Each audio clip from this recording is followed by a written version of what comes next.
อีกปัญหาหนึ่งนะครับของสัญญาณรบกวนในรถของเพื่อนๆนะครับเป็นปัญหาโลกแตกที่เพื่อนๆมองไม่เห็นนะครับเพราะต่อทุกอย่างเรียบร้อยหมดแล้วทำไมมันยังวีติดนะครับแก้มาหลายประเด็นแล้วมันยังวีติดนะครับแล้วเราลองมาดูวิธีนี้กันนะครับว่ามันจะแก้ปัญหาที่2ได้ไหมผมเรียกปัญหานี้ว่าการเกิดกาววนลูปในระบบนะครับเดี๋ยวเรามาลองดูวิธีนี้กันนะครับว่ารถของเพื่อนๆเนี่ยจะหายไหม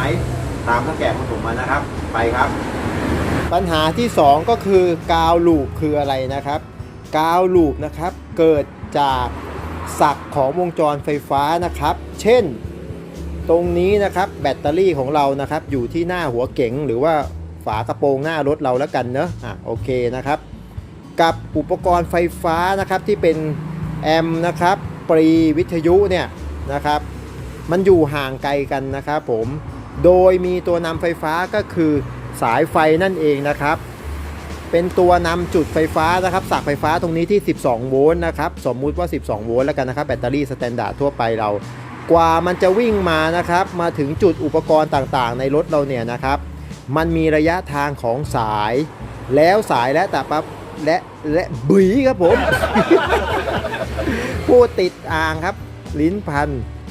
สายแต่ละประเภทมันมีการนำกระแสนะครับมีขนาดที่ไม่เท่ากันนั่นเองนะครับเห็นไหมครับผมอย่างเช่นปรีเราใช้สายแบบนี้นะครับแต่จริงๆแล้วเพื่อนต้องใช้สายที่เป็นสายนำสัญญาณสายไฟฟ้าของเครื่องเสียงรถยนต์โดยเฉพาะนะครับอันนี้ผมเอามาทำเทสให้เพื่อนๆดูเฉยๆเพราะว่ามันมีทั้งสีดำสีแดงทำให้เรามองเห็นสีดำคือกาวสีแดงคือลบนั่นเองนะครับคือสีแดงคือบวกครับขอโทษทีสีดำคือไฟลบสีแดงคือไฟบวกนะครับส่วนเส้นกลางนี่เป็นสายรีโมทนะครับผมให้เพื่อนดูเป็นตัวอย่างเฉยๆในการต่อสัญญาณนะครับแต่จริงๆแล้วเพื่อนก็ใช้สายคนละประเภทเห็นไหมครับอย่างเช่นเพื่อนอาจจะไปดึงสายจากสวิตช์กุญแจมาเห็นไหมครับบางคนก็ดึงไฟจากสวิตช์กุญแจมานะครับบางคนนะครับต่อวิทยุเห็นไหมครับก็ไปดึงจากไหนมาครับนี่สายขั้วแบตเห็นไหมครับก็ไปดึงเนี่ยนะครับหลุดได้เห็นไหมครับจับสมมติมันเอาง่ายๆที่เพื่อนมีปัญหากันเห็นไหมครับเนี่ยต่อไม่แน่นนะครับบางคนก็พันเอาไว้เฉยๆนะครับเขาเรียกว่างานหยาบนะครับงานหยาบพันไว้เฉยๆอย่างเงี้ยเหมือนผมเนี่ยหยาบๆเนี่ยอันนี้เป็นตัวอย่างที่ไม่ดีนะครับเพื่อนอย่าเรียนแบบนะครับผมทำแลบเพื่อเทสให้เพื่อนเอาความรู้เฉยๆแต่เวลาเพื่อนไปทำเวลาเพื่อนเชื่อมกันต้องบัดกีด้วยแล้วก็พันผ้าเทปพันสายไฟนะครับป้องกันการลัดวงจรนะครับและเห็นไหมมีฟิลด้วยนะครับเห็นไหมครับจุดต่างๆพวกนี้นะครับมันเกิดคอนเน็กชันมันเกิดรอยต่อนะครับและมันเกิดสายไฟที่แตกต่างกันโดยมีขนาดที่แตกต่างกันดังนั้นแน่นอนครับแรงดันที่วิ่งมานะครับจาก12โวลต์ตรงนี้นะครับให้เพื่อนนึกถึงน้ำนะครับตรงนี้เป็นตุ่มน้ำนะครับตรงนี้เป็นก๊อกน้ำพูดผิดครับมันจะอธิบายง่ายกว่าตรงนี้เป็นก๊อกน้ำครับพอเราเอามือเปิดก๊อกน้ำปึ้งน้ำ12โวลต์นะครับจะวิ่งมาตามสายไฟนะครับซึ่งสายใครใหญ่กว่านะครับก็จะได้น้ำเต็ม12โวลต์มาเต็มเห็นไหมครับส่วนใครปล่อยสายยางเส้นเล็กมานะครับผมนึกภาพขอให้เพื่อนนึกภาพตามผมนะครับผมจะพยายามนะครับหาคอนเทนต์ที่ทำให้เพื่อนเข้าใจง่ายๆจึงยกตัวอย่างสายยางนะครับดังนั้นคนที่เขารู้เรื่องไฟฟ้าอิเล็กทรอนิกส์นะครับก็ไม่เป็นไรนะครับอันนี้ผมยกตัวอย่างให้กับเพื่อนๆที่เขาไม่รู้มือใหม่จริงๆนะครับเขาจะได้เก็ตนะครับได้นึกภาพออกว่าให้นึกกระแสไฟฟ้านะครับถ้าคุณเข้าใจพื้นฐานระบบไฟฟ้านะครับอิเล็กทรอนิกส์นะครับถ้าคุณได้เคยเรียนอิเล็กทรอนิกส์มาคุณจะเข้าใจครับไฟฟ้าคือการไหลนะครับไหลวนจากขั้วบวก12โวลต์วิ่งไปในระบบทั้งหมดแล้ววกกลับมาที่ขั้วลบ12โวลต์นั่นเองที่สีดำของแบตเตอรี่หน้ารถนะครับนี่คือหัวใจพื้นฐานของการไหลเวียนของกระแสไฟฟ้าในรถเรานะครับที่เป็นวงจร DC นะครับดังนั้นถ้าเพื่อนเข้าใจตรงนี้แล้วเพื่อนก็จะคอยตามผมไปเองส่วนคนที่นะครับไม่เข้าใจพื้นฐานไฟฟ้าว่ากระแสไฟฟ้ามันเดินทางยังไงก็อาจจะมีการโต้เถียงกันไม่เป็นไรนะครับผมขอแนะนำให้สำหรับคนที่เปิดใจรับแล้วกันเนะว่าการเกิดกาวลูปเนี่ยมันเกิดอะไรขึ้นนะครับทีนี้เมื่อใดก็แล้วแต่ที่กระแสไฟฟ้ามันไหลมาแล้วมันมาไม่เท่ากันนะครับแน่นอนสายยางเส้นเล็กอาจจะได้น้ำมาไม่เต็มที่อาจจะเหลือประมาณ11โวลต์จุด9 11โวลต์จุด8นะครับผมส่วนสายที่ใหญ่ขึ้นมาอีกหน่อยสมมติสายวิทยุนะครับอาจจะพ่วงมาจากสวิตช์กุญแจนะครับส สมมุติเป็นสายคีย์อันนี้อาจจะพ่วงมาจากสายคีย์คือวิทย์กุญแจมาเลยก็ได้ทั้งคู่นะครับผมขอบอกบางคนเฉยๆนะครับก็อาจจะมาจากคีย์สวิตช์กุญแจเห็นไหมครับตรงนี้ก็อาจจะมาไม่ถึงครับอาจจะมาแค่ 11.7 11.8 11.9 ก็แล้วแต่หรืออาจจะมา 12 เลยก็ได้ปิ่มๆ12 เลยก็ได้เห็นไหมครับสักแรงดันไฟฟ้าแต่ละจุดเนี่ยมันไม่เท่ากันแล้วใช่ไหมครับจากจุดนี้12โวลต์มาถึงจุดนี้12โวลต์เต็มเพราะว่าสายมันใหญ่เว้ยเฮ้ยนี่สายมันใหญ่เว้ยมาเต็มเว้ยกาวก็ดีเห็นไหมสายกาวพอมาถึงตรงจุดนี้ใช้สายกาวเส้นเล็กใช้สายไฟเส้นเล็กกระแสก็ตกแรงดันก็ตกก็อาจจะเหลือ11โวลต์กว่าอย่างที่ผมบอกเห็นไหมครับตรงนี้ไม่เท่าแล้วครับ A B C เห็นไหมครับทั้ง3ที่อาจมีแรงดันตกค่อมที่จุดก่อนจะเข้าขั้วไม่เท่ากันหลักการของกระแสไฟฟ้าครับถ้ามีแรงดันตกค่อมไม่เท่ากันนะครับแรงดันไฟฟ้าจากแหล่งจ่ายนะครับจะพยายามปล่อยกระแสไฟฟ้านะครับ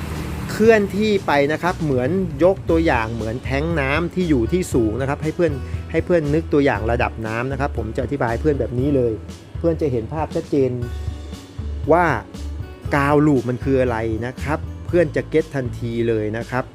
เพราะว่ามันเป็นศาสตร์ที่งงครับกาวลูปคืออะไรว่างงตึบนะครับหลายคนงงมือใหม่นะครับให้เพื่อนนึกตัวอย่างแท้งน้ำตัวนี้นะครับถ้าแท้งน้ำตัวนี้อยู่ที่ระดับสูง3ชั้นนะครับทั้งหมดนี้จะต้องได้น้ำสูงขึ้นมาถึง3ชั้นทั้งหมดนะครับให้มีความสูงถึงบ้าน3ชั้นทั้งหมดเห็นไหมครับไหลครับน้ำมันจะไหลจากที่สูงครับลงไปที่ต่ำนะครับให้ได้เท่ากันให้หมดทั้งระบบดังนั้นนะครับอันนี้ A มี 11.9 B มี 11.8 อันนี้มี 12 เห็นไหมครับน้ำมันเลยพยายามก็คือเปรียบเหมือนกระแสไฟฟ้าแท้งน้ำเนี่ยแหละครับมันพยายามปล่อยไปครับให้มันไหลนะครับไหลให้ไปนะครับไหลให้มันตลอดไหลให้เต็มนะครับทีนี้ถ้ากระแสมันเท่ากันทั้งหมดแรงดันมันเท่ากันทั้งหมดนะครับกระแสแรงดันมันอยู่ในจุดเดียวกันหมายถึงว่าเราลงกาวดีนะครับกับตัวถังขูดสีดีลงกาวดีทั้งหมดลงกาวดีนะครับทั้งหมดมันจะได้12โวลต์เนี่ยเพื่อนเห็นไหมครับแรงดันมันจะตกค่อมทุกจุดเท่ากันหมดนะครับมันจะไม่เกิดการเคลื่อนที่ของสัญญาณรบกวนที่อยู่ตรงไดชาร์จตรงนี้ครับตรงนี้คือไดชาร์จปั่นอยู่กับเครื่องวีดแล้วมันก็เอามาชาร์จที่ขั้วบวกของแบตเตอรี่เพื่อนสังเกตเห็นไหมสายข้างหนึ่งของไดชาร์จมันจะมาชาร์จเข้าที่ขั้วบวกของแบตเตอรี่นะครับทีนี้ไอสัญญาณรบกวนตรงนี้มันก็มาเกาะอยู่นี้แต่มันไม่ไปเห็นไหมครับเพราะว่าแรงดันมันเท่ากันหมดเห็นไหมครับแต่ถ้าเมื่อใดก็แล้วแต่ที่แรงดันมันเกิดการเหลื่อมล้ำกันครับผมเรียกแบบนี้เหลื่อมล้ำกันคือตรงนี้มากมาหาตรงนี้น้อยเมื่อไหร่นะครับมันจะเกิดการไหลเวียนของกระแสไฟฟ้าแรงดันเห็นไหมครับ noise สัญญาณรบกวน noise โอ้โหพูดภาษาอังกฤษเป็นไงตกภาษาอังกฤษนะครับผม สัญญาณรบกวนที่มันเกาะมากับสายไฟตัวนี้ครับผมเช่นตัวนี้มันเกาะมาเห็นไหมครับ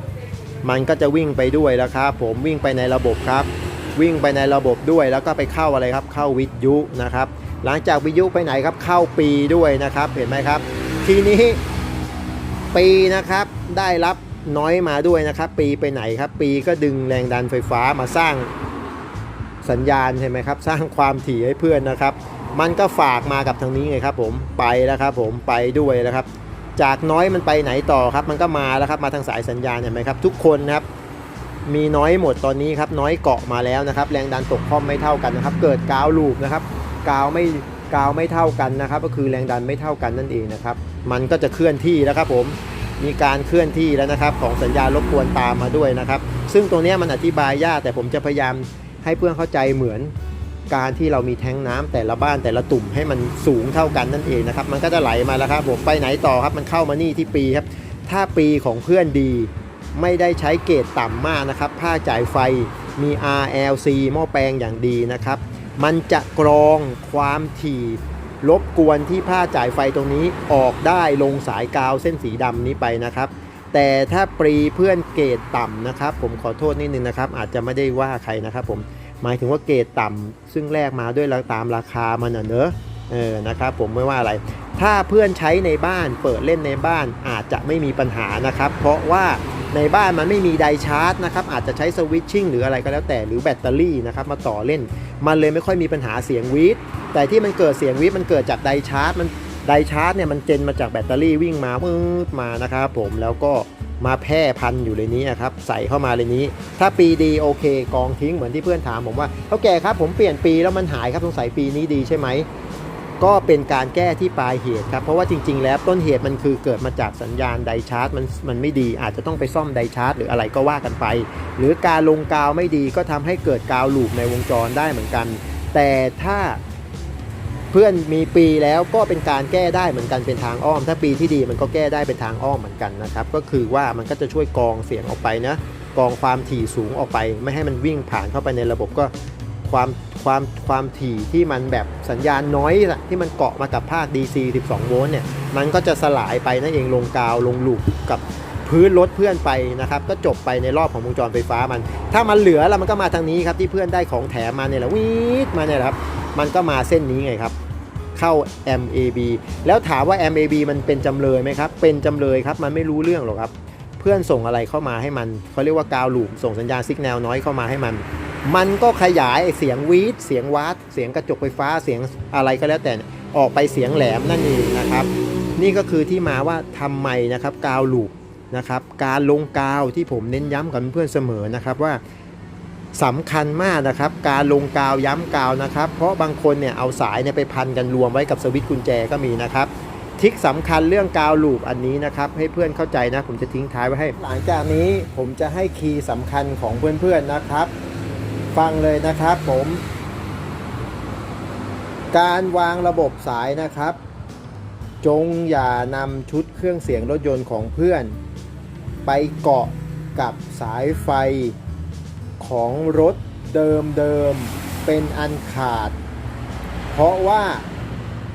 สายไฟเดิมของรถการวางระบบของรถมาก็มีสัญญาณรบกวนเช่นเดียวกันดังนั้นคนที่มักง่ายเอาง่ายนะครับยังทำนิสัยแบบนี้อยู่กรุณาเดินระบบไฟออกมาตั้งหากเดินออกมาใหม่นะครับอย่าไปเกี่ยวพันกับสายไฟเดิมรถเป็นอันขาดนี่คือข้อแนะนำของเฒ่าแก่คลองถมนะครับเป็นความลับที่ถูกต้องและดีที่สุดมากนะครับหวังว่าการกระทำเช่นนี้นะครับเพื่อนๆจะได้นะครับชุดเครื่องเสียงที่ดีและไม่มีสัญญาณรบกวนนะครับหายนะครับจากปัญหาเดิมๆอีกต่อไปนะครับก็หวังว่าคลิปนี้น่าจะมีประโยชน์ให้กับเพื่อนๆไม่มากก็น้อยแล้วนะครับขอให้เพื่อนๆนำไปนะครับไปแบ่งปันและไปช่วยเหลือรถเพื่อนๆคันอื่นที่อยู่ใกล้ๆกับเพื่อนๆด้วยนะครับสังคมของเราจะได้เป็นสังคมที่แบ่งปันนะครับด้วยความปรารถนาดีจากเฒ่าแก่คลองถมสังคมของการแบ่งปันนะครับเดี๋ยวเราไว้เจอกันคลิปต่อไปนะครับสำหรับวันนี้สวัสดีครับ